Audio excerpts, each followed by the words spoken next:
टंडे जान मोहम्मद में लॉकडाउन सबब मुतासिर थियल बेवा औरत पारां सहायता जी अपील कई वई आहे। टंडे जान मोहम्मद लग अंब मोरिया जे गोठ जियो खान कलोई वासण बेवा सुमरी मंगणहार मीडिया सेंटर पहुंची एहतियात कंदे चयो त मुंहिंजो पुट 3 महीननि खां ग्वादर में फाथल आहे। लॉकडाउन सबब घर नथो अची सघे ऐं ॿियो मुंहिंजे घर में केर बि कमाइण वारो कोन्हे। तंहिं करे असां फाका कशी वारी ज़िंदगी गुज़ारण ते मजबूर आहियूं।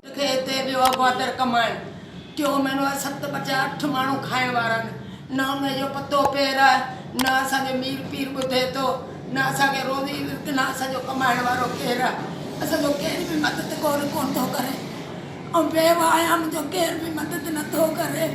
मुंहिंजा आंडा टंगर सॼी राति रोयां थी। मुंहिंजे औलाद लाइ 2 पुट जो पीउ आहे, 3 महीनो आहे, न हुनजी ख़बर न हुनजो चार न कंहिंखे न मूंखे मिले न मुंहिंजा बच्चनि सॻीनि खे मिले। असां कहिड़ो ॾोह कयो आहे जेको वॾा आणीनि वॾा खाइनि पिया।